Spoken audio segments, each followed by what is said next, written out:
Anyways, I'm pretty fucking heated right about now. I've spent my entire morning. It's 12 o'clock right now. It's lunchtime, but I've spent my entire morning editing a video. It's like my 5th time editing this goddamn thing, and it's not going well. It is not going well. All right, so put yourself in my shoes for a second, right? This company comes up to you and goes like, "Hey, we're willing to we're going to pay you a large sum of money to make a video on a game that you already like." And you go, "Well, that sounds good. When do I have to do the work?" And they go, "Oh, like 2 months from now. So you sign this, and then in 2 months from now, you'll get the money when you do the work." I was like, "Oh, sweet. That sounds good, because I don't have to do the work right now, you know?" And then 2 months comes around. All of a sudden, you got to make that video. So I made the video, and I sent it in. It was like 18 minutes long. And before they even sent it to the developer or to like the publisher to review, the guy that works for the marketing department, he like emailed me back. He goes, "I'm not even going to send this in to review. You need to remove this, this, this, and this." And I was like, "Okay, why? Is it like too vulgar?" And he goes, "Yeah, you can't be talking about eating men's asses in this video." I was like, because that was a fairly large segment. But then after that, I had just like some weird, quirky shit that was just strange. It was funny, but it was just strange shit, right? So I had this video. I thought it was a slam dunk. I thought it was a great video. And this is a great example of why never to do dedicated. If anybody's a YouTuber here, don't do dedicated videos. They suck so much ass. They suck. Do integrated ads where it's like, "Oh, Dollar Shave Club or whatever," you know, because you got to pay your bills. We get that. It's like a little 90-second thing, and then you can carry on with the video. And Dollar Shave Club doesn't care what the video's about as long as their ad is clean. You know what I mean? So, but with a dedicated video where the entire video is sponsored on content, like they just rail it into the dirt with changes. So I'll render it out, which takes forever, by the way. I'll render this fucking thing out, send it to them. They tell me to cut all this stuff out. I cut it down from 18 minutes down to like 12 minutes before this guy even sends it to the review team to really get down in the nitty gritty. I just got this shit back earlier today. They sent it back to me, and my video is now 8 minutes long. It was double the length before the editing and curating process began. And so they are cutting out and like just weird shit. Like, have you guys ever seen the Dave Chappelle? It's a Dave Chappelle Inside the Actors Studio interview. It's one of the greatest interviews of all time. And the guy asks him, he goes like, "What?" He's asking him about why he left the Chappelle show, and Dave says, "You know what?" He's talking to the audience, who are a bunch of like theater students. He goes, "You guys haven't experienced this yet, but what sucks in this industry is where corporate interest meets artistic integrity. When art meets corporate interest, there is a battle." And when it comes to like the Chappelle show and like TV and stuff, I think they can do like a back and forth a little bit.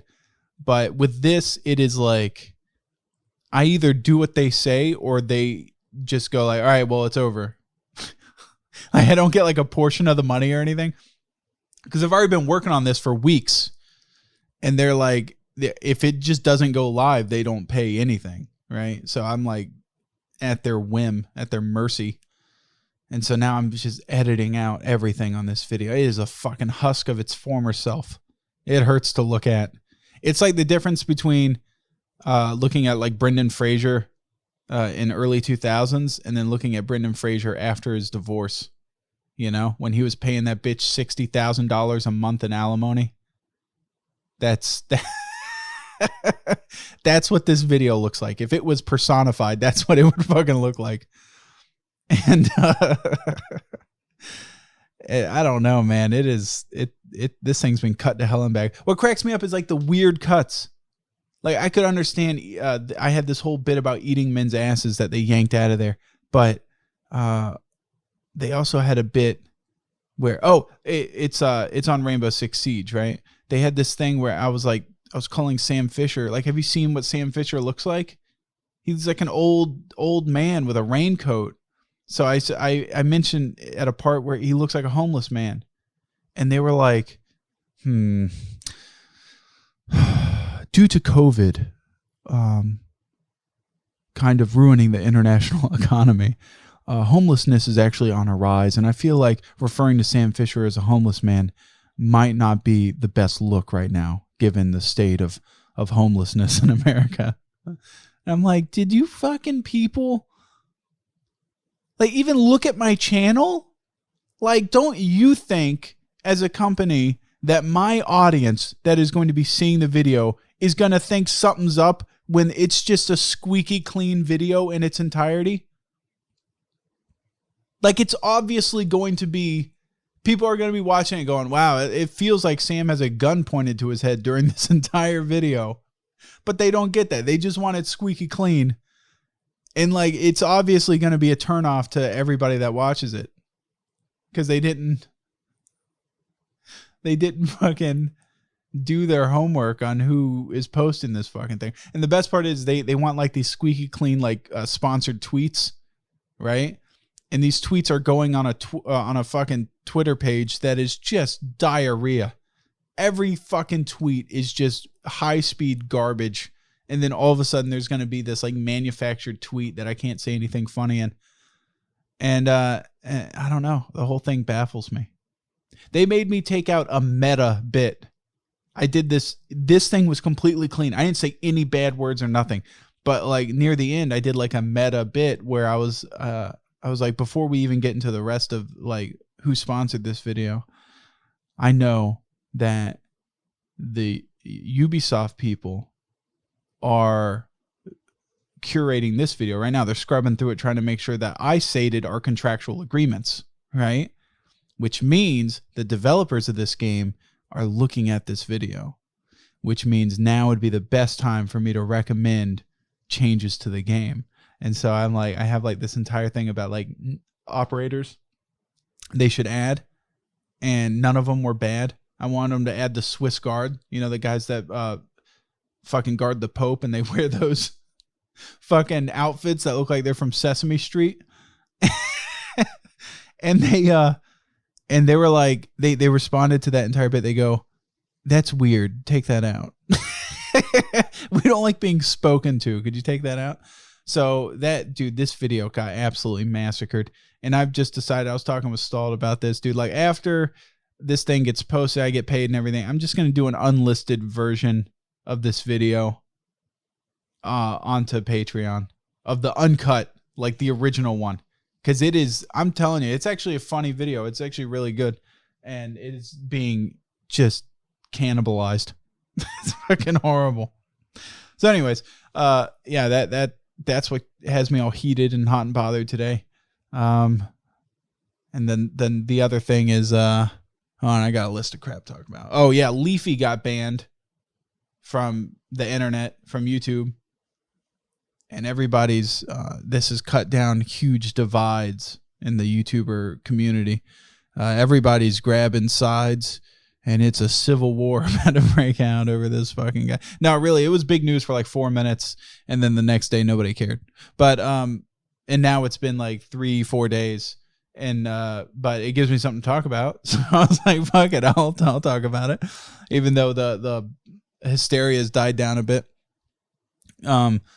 But it's a huge fucking wild blow that people weren't expecting, I think, is really what makes it such a inflammatory issue.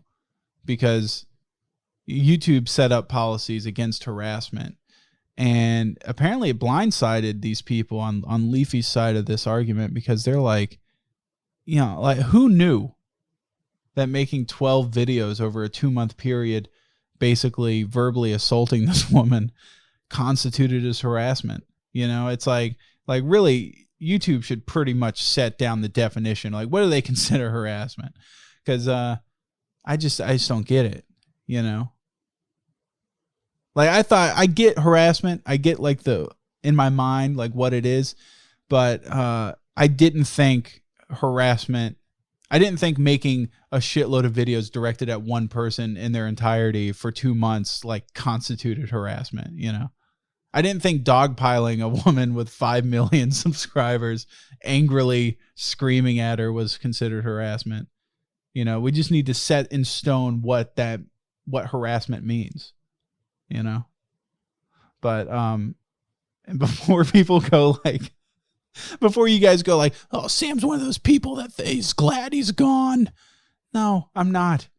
I'm really not. I don't want anybody to get banned for any reason. You know, I was even upset when that fucking blonde guy, Jake Paul, Logan Paul, one of those guys filmed the dead body and he got in trouble. I don't think he should have gotten in trouble there. If that guy didn't want to be filmed, he wouldn't have put himself on display like a Christmas tree decoration. Huh? If he didn't want to be seen, he would have killed himself and like down in a hole somewhere hidden. He wanted to be found. He wanted to be filmed. He wanted to be seen. You know? And so now that Logan Paul guy got in trouble, everybody's making fun of him. I don't think he should have gotten in trouble. I don't think Leafy should have gotten in trouble. I think it should be the Wild West. You should be able to do whatever the fuck you want. But they did put out like the terms of service and they're like, dude, if you harass people, we're going to ban you, you know? And so when Leafy makes a bunch of harassing videos and then he gets banned, I'm not going to act surprised. I don't agree with it, but I'm not going to act surprised. Like, what if the cops said like, hey, next person to jaywalk across the street, we're going to fucking rape you publicly. And then, you know, I'm going to look at that rule and go, you know, I don't agree with it. I don't agree with it. But then I see Leafy repeatedly walking back and forth across the street. I'm not going to be surprised when he's raped in public, you know? I mean, I'm going to be like, wow, I don't agree with that raping. He's taking it like a champ, but I don't agree with it. You know, I I don't agree with the shit, but I understand it happens, you know? And I feel like if they're going to put up that whole anti-harassment thing, those batches of videos were definitely the ones to strike on. And if I was him, I wouldn't have separated out my harassment over a 12 video saga. I would have probably kept it down to one video. But who am I? You know, I'm just some guy. What else do we got? I got something about something here. Oh, we could do the Sam's therapy time. I got a bunch of these fucking questions. They're all written in by women, which I think is strange because I think my audience is like 98% male. And so there's a very vocal minority of women that want to know what that Sam fella's thinking about. What does Sam think? You know? And I'm going to be the rudder in your lives, guiding you towards good decisions. I think I could be a cult leader with like these 4 women, don't you think? Maybe get them to move into my house. And then I won't have to use the magic eraser to get rid of soap scum in the tub. I would have them do it. Everybody makes, like, whenever people make cults and stuff, they always make them like, where like the women are sex slaves, you know? Not me. I would just use them for chores. I would be like, I'm sorry, bitch. You can go mow the backyard, though. I will use my influence to have you clean the gutters. That would be cool. But anyways, yeah, so there's a batch of women that wrote in, including Sir Winter. He was one of them. And we should get to it. On my list is, it says here, I've had this thing on the fucking to-do list forever. It's create Sam's therapy time intro where like it would be like a segment that we'd play. It would just be like 10 seconds to let you guys know that we're going to do the therapy thing. And I was like, dude, how great would this be? Like my one opportunity to justifiably buy a Herman Miller Eames lounge chair would be if I'm going to do the therapy intro. And I figured it would be great if like, when I go to do therapy time, I go and like sit down in that chair and it has its own like camera and everything that I could just hit a button and pop it over to it. And you guys would be like, wow, Sam's in his therapy chair. And it would have its own lighting and everything. And I was going to do it. And then both Aqua and my wife were like, you're never going to be able to afford that fucking chair. So shut up and just get it out of your head. And I was thinking about it. You know what, dude? Do you know how many guys have normal jobs and they, get like a midlife crisis type purchase? You know, this chair, by the way, this Herman Miller Eames lounge chair is a $6,000 chair, the one I want. Okay. Which seems like a lot of money. And it is a lot of money. But look at my life. I have nothing else. This room, and it's like various shit in here. Like people say photography is an expensive hobby. Dude, everybody in my neighborhood has boats and shit. I don't have a boat. I don't have jet skis. I don't have four-wheelers. I don't have any of that shit. I just have a car. Abby has a car. That's it. Besides that, hobbies include like cameras, which make me money. This is how I do my job. It's not like just a side thing of just like I have to have expensive cameras for shits and giggles. You know, they're making me money. It's a positive return. And I was like, well, shit, if these people can have boats and stuff and jet skis, which are like $20,000, like I should be able to have a fucking chair that I'm going to write off as a corporate business expense. Oh, hell yeah. It would be in the first video I buy it in just so I could write that fucker off. And I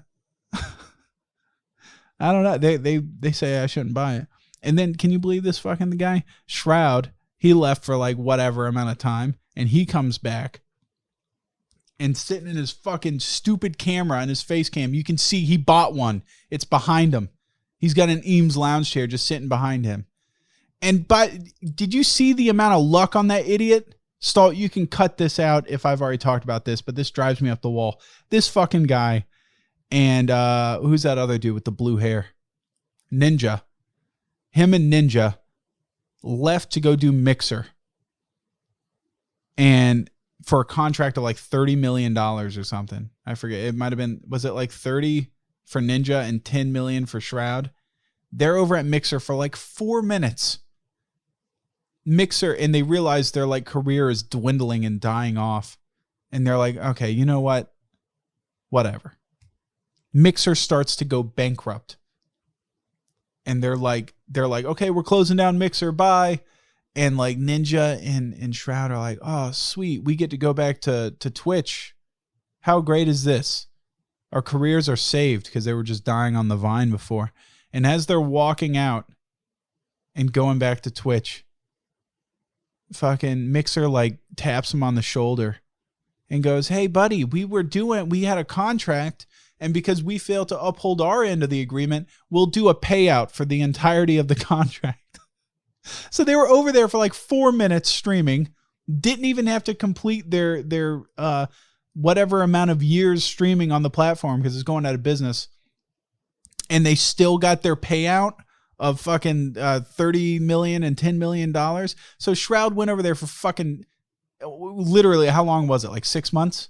He was streaming for 6 months, got a $10 million check, came home, flexed on me with the lounge chair, grew a stupid ass professional ass eater goatee, and is just sitting there flexing on me in the webcam. Fuck this guy. I am upset. Where's my $10 million contract? That's what I want to know. I want to be able to just buy random shit. I doubt he's ever even going to sit in that chair once. He's just going to have it in the background as a prop. If I had one, I would whack off in that thing every day. I need to ask him. I'm going to see if I can get him to follow me on Twitter. I'm going to ask this guy, how many times has he whacked off in his chair? Because I doubt he's using it for the intended purpose. And if he says he has, I'm going to ask for pictures for proof.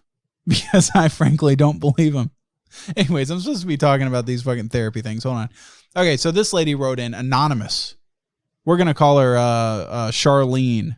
That's what we're going to call her. Charlene says, Charlene is not the best at writing. Let's be honest. Everything in this paragraph sucks. And I'm just going to paraphrase because this thing is a fucking nightmare to read through and try to figure out. And I'm not going to do the Bill Burr thing where I like read it verbatim because I have a hard time paying attention when he's doing it. So this thing, I'm just going to let you guys know that this whole thing is paraphrased. So this lady went to a party and she gets pretty fucking drunk and she's talking to this guy, not really flirting, just getting to know each other. And then she gets super drunk. He starts being nice to her, holding her hand, bringing her around and stuff. He holds up her hair when she pukes. We got a Romeo over here. And then when she couldn't stand, he would like sit her on his lap, you know? And his friends were trying to tell him to take me into a room to douche. I'm actually reading what she says right here. His friends were trying to tell him to take me into a room and douche it, but he wouldn't because he didn't want to take advantage of me. Like, imagine a 16-year-old boy being that sweet, which leads me to believe that this lady's also probably 16. Which, you know what, dude? Like, if you're 16 and you're already drinking and like trying to fuck some dude at a party, I would pump your brakes just a little bit and finish your English classes and creative writing stuff. Because this paragraph is rough. This thing needs some help. Anyways, she says, this is the final sentence. I'm going to read this verbatim because I just have no idea what the hell it's trying to say. But it says, IG, I'm asking do you think a guy would do that stuff if he wasn't into me? It's not like he couldn't pass over to my friends like my guy Jake literally offered, I'm told. Which I assume means that like he could have passed over this girl and like fucked one of her friends, but he didn't. And when she went to go leave, she tried to give him like a kiss, and then she wasn't so sure if he kissed her back. She didn't think he kissed her back. Like, she just kissed him, but she was so drunk she couldn't remember. So this is a complicated one that I'm going to have a very simple answer for, okay? Because I'm going to be honest with you. Do I look like the fucking guy that understands the subtle nuances of teenage dating? Do I look like that fucking guy to you? I've dated one person in my life for any extended period of time. And before Abby, I dated one other girl for like 3 months, maybe. And we didn't even really get along. I mean, like, it was middle school dating. Like, this is not my, like, why come to me with this shit? And what I don't understand is like, people are so fucking coy when dating. Women are so coy. Like, and guys too at that age. I am not the guy that does that shit. Just out of pure, I don't get, like, these people, she's so bent up over whether this guy is interested in her, and she can't tell because she was drunk at the time. So she was like, you know, and now she's trying to like talk to him and everything, and he's kind of standoffish. But like, just fucking ask him. I don't get why people have like these where you'll see it sometimes where they'll circle each other and they're totally into each other, but they don't want to like break that magic verbally. You know, they like the sexual tension of it all. Just fucking ask the dude, because honestly, you're like wasting his time. You're wasting your own time. And frankly, you're wasting my time. Just fucking ask the guy. All right. Because worst case scenario, he goes, no, I'm not into you. You were just tripping all over the place. I don't want you breaking a vase with your stupid head while you're puking. And, or he could be totally into you and you could start dating. You know, worst case scenario, if he hates you, then you just find some other guy that you want to date. But like, you know, maybe you should also not want to date this guy and work on this writing that you sent in. Because this fucking thing is a nightmare. Holy shit. All right, next one is this lady, Hannah. That's right, I told you these are all women. Hannah she has a much better grasp on writing, so I'm assuming she might be a little bit older. But she said, advice, please.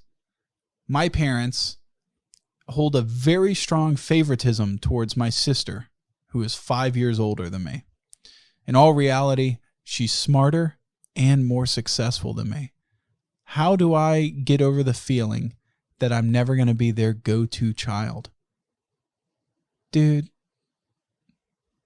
Hannah, let me tell you something. I'm just assuming that you are probably young still. 20, around that age.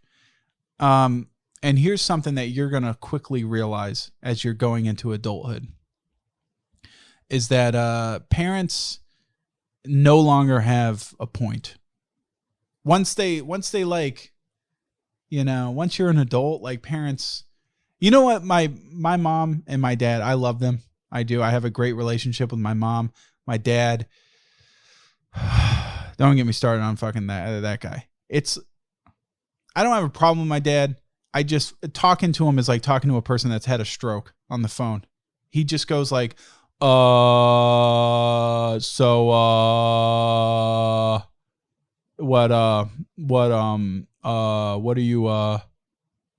you up to? Like, dude, if you don't have a fucking reason for calling, just give it up. All right. Like, at least call me with some shit that I don't even care about that you're interested in. But like, don't just call me and do like a what's up. I don't want a what's up call ever from anybody. I don't care if it's like a celebrity calling me. Don't ever call me with a what's up. So my mom, I talk to all the time. I'll have like hour-long conversations with her. Have a great conversation with her. At least twice a week. Super engaging. One of my favorite people to talk to. I know I'm not the favorite. They like my brother way more than they like me. Way more. You know why? Because just like you, my brother is 5 years older than me. And he's the firstborn. The firstborn. Parents always like the firstborn more. That's just a unwritten rule. Your parents can act like they're not playing favorites. They're playing favorites. You know why? Because that was their first one. The first one matters the most. I'm going to tell you guys something that I haven't told anybody yet on YouTube. This is like the first public thing. I'm having another kid. My wife's pregnant right now. And neither of us give a shit. We had she's like 6-7 months pregnant or something like that. Like at this time for my first daughter, Madeline, I'd be up there at the belly going like, oh man, I can hear it squirming in there. You're like those Japanese girls that put eels in their asshole. I can hear it flipping around. Blah, blah, blah, blah. It like makes all these weird noises in the belly. And I would be like looking at the app and I would be like looking at it like, oh, she's the size of an apricot right now. This is incredible. But this time I've been through all that shit. I don't want to hear the weird person flipping around in the belly. I'm ready for her to come out and start, because the second child is just rehashing shit that's already happened in your life. I'm sorry. That's the thing of it. All right. Madeline, my first kid, will always be pushing into territory that's new. The second kid is just redoing other shit that's already happened. That's it. I'm not going to be as excited for the second kid doing the first steps as I was with Madeline doing the first steps. My kid learning how to ride a bike as I am with Madeline learning how to ride a bike, because I've already lived that shit. That's just part of it. I'm not going to treat them any differently, but in my noggin, in future kid, if you're watching this, I'm sorry. I love you. But there's something special about the firstborn. I'm sorry. That's what it is. And also, Hannah, if you're, you're sitting there bent up about this, just remember that, from my point of view, as a kid that's not as important to his parents as his brother, like, do you really care what your parents' opinion is? Like, do you really? If it makes you feel any better, the only thing left for your parents once you're an adult is death. That's their next big thing. Their next big lesson in life is teaching my daughter that that's what mortality is. That's really an old person's job, is basically to teach young people that someone that you're not terribly close to, but you do love, they do die eventually. It's either the pet or a grandparent. Those are the first instances of death that a young person experiences, And so that's what's left for your parents, is dying. And really, they don't have any other purpose besides that. I don't see the huge hang up on parents. Like my, the Fresh Prince, that episode where he's like, man, why does my dad not like me? It's like, dude, you're a grown ass man. Like, why do you fucking care? You got to this point without one. I've never understood those people that like their whole life is about trying to get their father's fucking approval or something. Like, unless your dad is like Stephen Hawking or something, like he's just probably some dipshit that happened to nut into a lady and you came out. Like, why the fuck does it matter? Like, Brian is the perfect example. My friend Brian, his dad, I don't know if Brian cares about me saying this, but his dad left his mom when he was really young. And like, he's a mama's boy through and through, but he doesn't fucking care. Like, he's not like all broken up like, oh man, my dad left. What am I gonna do? Like, he's like, why the fuck? Why would I give a shit? Like, I'm fine. Like, besides nutting into my mom, he's done his job. That's it. It's not like we're a hunter-gatherer society where you need a dad to teach you how to fish and shit. Like, fucking, the supermarket's right there. I don't need to learn all that shit. So I don't know. I never get the hype of like parent or like people that have parental issues into adulthood. I can understand having like some like trauma when you're young, but dude, you're your own person at this point. Why the fuck do you care? There shouldn't be any reason to care. Anyways, I feel like I've spent an awful lot of time on this one. STALLTT, after every episode, STALLTT's like, yeah, that segment about blank, that went on for way too fucking long. And I have a feeling that's going to be one of those segments. All right, anyways, Sir Winter wants to know. That's the YouTuber guy. And he's asking this because this fucking guy, if there's one guy that isn't into the business side of things on YouTube, it's him. He's like, all he talks about is the business side, but he really doesn't have a grasp of the business side, And he says, hey, I saw that I could leave some life problems here. So there's these things called taxes, and I don't want to pay them. How can I get out of giving nearly half of my pay away every year? Okay, so there's a couple tricks here, Mr. Winter, that you need to know about that I feel like you don't know about. One is you live in Australia. Australia just rapes its residents into the dirt with taxes. Two, I would move, by the way, to a place like Austin, Texas. It's a tech hub. That's where all the streamers are. They got Google Fiber there. That state doesn't have income tax. Florida, where I live, doesn't have income tax. Internet's not as good here, though. That's a good start. Second of all, you want to do some sort of like a Roth IRA or something, some sort of an investment account for retirement where you can get tax deductions based on the amount of money you put away for your future. Because I don't know if you know this, but you're not going to be making Rust videos 10 years from now. I'm not sure if I have to be the one to say this, and I'm sure you probably should have already figured it out. But you're not, let me say this louder. You're not going to be making Rust videos 10 years from now. Think about the future, my young sir. It's important that you think about the future. That same thing with me, man. I'm not going to be like funny YouTube guy in 10 years. I hope I am, but I'm not going to say that I am, I hope I'm still around, but I probably won't be. An Anar Kitty asks, I can't get out of bed anymore. Nobody talks to me. All I do is watch YouTube videos and depressing movies while I get drunk and pass out half the time. I need your help. Look, last time I gave advice to a depressed person and I said you should get antidepressants. But STALLTT then told me that antidepressants actually sometimes cause you to, something? Disassociate, that's the word. He was like, dude, antidepressants, they sometimes cause you to disassociate from yourself and become apathetic. and then it leads to higher suicide rates. So it turns out, according to STALLTT, the only thing depressed people should do is just lay there in the bed and watch depressing movies. Take no positive action to help yourself out.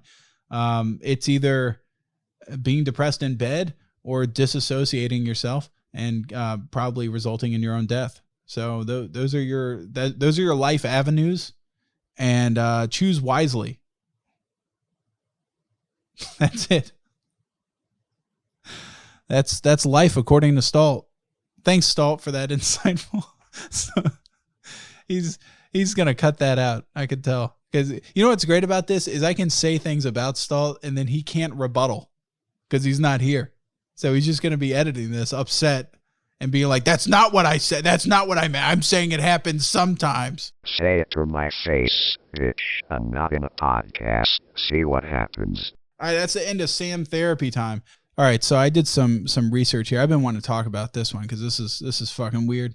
But if you guys play League of Legends, you know they're adding all these different champs. They add these champs every now and then, and they're getting stranger and stranger in terms of their builds.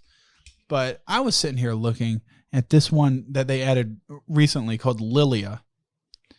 Now this game, man, I don't know where this game's going. But this game, they added this lady who's some sort of like forest fairy, right? And if you look at her here, she's obviously like, what are those things called, a minotaur or something like that. But we had the discussion. Where are her genitals? There's the front legs here, which would be the front legs of a deer. Now, the front legs of the deer are not where the genitals are. But if you could see on this woman, if she was a full-on woman, her legs would be here, where the front legs of the deer are. So are the deer genitals back here where they would be on a deer? Or are they in between the front legs of the deer here? Look at this. Her belly button is on her human torso, which means her umbilical cord went right into there. I gotta ask for everybody, I think, where is her asshole? Is her asshole here? Is her asshole under the front? Is this fucking intestines here? Are her lungs up here? What is in this? Like in a minotaur, what is in the deer body or the horse section of the body? Is it just meat? Is there organs in there, or are there organs in the human torso? These are questions I need. Where is this lady's pussy? That's what I want to know. I want to know where that pussy is. Second of all, I want to get a up close look at her while she's playing. I want to see where she breathes. If she's breathing heavy, is it the horse body that's going like, ooh, ooh, like getting bigger and stuff, or are there no lungs in there? Is that just intestines? Just coils and coils and coils of intestines, and then it just shits out like just the most dry piece of poop of all time because all moisture has been sucked out by the coils of intestines, the 4 miles of intestines that go along on the inside of this deer.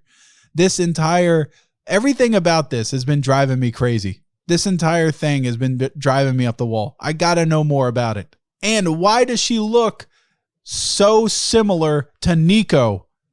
It's obvious the same lady made her. Like when you see her splash art, I was like, oh, is that a new Nico skin? No, it's a fucking entirely different champ that looks fucking identical besides the deer pussy, which is somewhere around here. I don't know where it is. But anyways, that's what's been eating me alive for the past week. I had more stuff to talk about, but none of it's topical anymore. Like I had a bunch of stuff written down and then ended up not being able to be used because it was like, shit that just doesn't matter anymore. On Twitter, I believe it was, I went on there and what did I say? I said something that people fucking got all upset about. Oh, it was, man, a movie's about to suck when it starts with a Netflix original film. That's how you know it's going to suck. And then everybody lists all these fucking movies underneath it that are like, that they thought were really good. And then I went and I was looking through it and I was like, I forgot all about these, dude. Like, Roma was one that was a Netflix original film. Some guy was saying The Platform was a Netflix original. There was a bunch of them. But anyways, I've been watching documentaries on Netflix, and Netflix has some of the worst documentaries of all time. The worst. The Epstein documentary is called like Mad Money or something like that, or Molester Money or something. That fucking thing sucks. It was 3 hours of drone footage of Epstein's house is what it was. It was, they just took so many drone shots, aerial footage of Epstein's like raping mansion. And it was the worst documentary I've ever seen. It was so stretched thin in terms of like, they wanted to make it as long as possible. I watched the entire thing and fucking understood the story from the very beginning. And STALLTT heard this exact bit, but it is the most grueling thing to watch because each story is the same for these 15 fucking women, and they have each one on the documentary telling their story. Each one is lured in with the same thing. They get lured in with do you want to come give this old guy a massage for money? And then and they're like, yeah, sure, that sounds great. So they show up to the guy's house, Epstein's house, and they give him a massage, and they ended up getting molested. And then Epstein goes, hey, I'm willing to pay you X amount of money, like $200 or something like that, for you to bring in some attractive friends of yours from school. Right? And the lady leaves and she goes, that was just absolutely appalling. And then it's like, meet the next woman. And her name is something, whatever. Right? And she comes up and she goes, so here's my story. I got approached by my friend who asked if I'd be willing to give an old man a massage for $200. And so I did. And then what happened? I got molested. And before I left, he said, hey, would you be willing to bring some of your hot friends over here to give me a massage for $200? And then it brings in the third woman, which, by the way, this is like 8 hours into the fucking thing because they go into their whole backstory and everything about each woman. And it's like 15 women down the line. And they're like, guess what happened to me? I'm like, let me guess. You got offered to give an old man a massage and then you got molested. Yep, that happens. That's the entire thing. It's 3 hours of these women explaining this like, yeah, I got sapped into getting molested. And then one lady was straight up. She was pretty truthful. She was like, yeah, I ended up bringing like 28 women down there to get molested. And I got paid for each one. And she's like, and now I'm getting charged with like felonies and stuff. And she's like, but what's weird is they're saying he did this to hundreds of women and I only brought in 26 and I'm the only person that's getting convicted.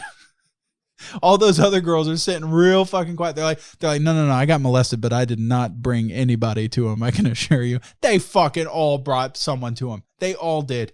They did. They just saw that lady was getting convicted and they were like, oh, no, I just got molested. I didn't bring anybody. I went back myself several times, but I never brought a single soul. They did. There's no way. And that one lady's pissed off about it. I would be too, to be honest. But it just seems strange that a person that's also a victim and was underage at the time is getting convicted for like felon stuff. For like bringing people in there. I don't know. It's strange. The whole thing was anyways, not worth watching. And that's how every Netflix documentary is like, they're always like a bunch of shitty drone shots and then some horrible premise. And it goes like a Netflix original series. And they're just the worst documentaries. I'm actually going to go to Netflix right fucking now. And I'm going to tell you which ones suck. Oh, I was watching Fear City, New York versus the Mafia. Not good. The Roman Empire. I was watching that fucking thing. Not good. Not at all. Just that. No, it's like soap opera acting. There was a bit in it where they're talking about this guy, Germanicus, and how he was loved by the people. And they have the fucking guy that plays Germanicus sit there and like, he just does this. He like scowls at the camera while they're like introducing him. He's like, yeah, I'm Germanicus. And then he like turns and like does like a cape flourish and walks away into the sunset. And I'm like, how fucking painful do you think that was to film? Where they're like, Germanicus, we got this guy explaining like who you are for 48 seconds. And we ran out of drone shots of our CGI Rome. Could you just smolder into the camera for a while and then turn around and walk out? Anyways, this is the end of this fucking episode. I hope you guys have a great whatever the rest of the month. I'll probably get this up on the last day of the month just to piss you guys off. So anyways, it's been nice talking to you. I'll see you around for the next one. And next one's got Poob in it. I've already recorded it. It's already uploaded. We're done with that fucking thing. First one of next month is me and Poob reviewing Wendy's breakfast food. It's the shit. It's honestly a really good episode. I did enjoy it. All right, later, guys.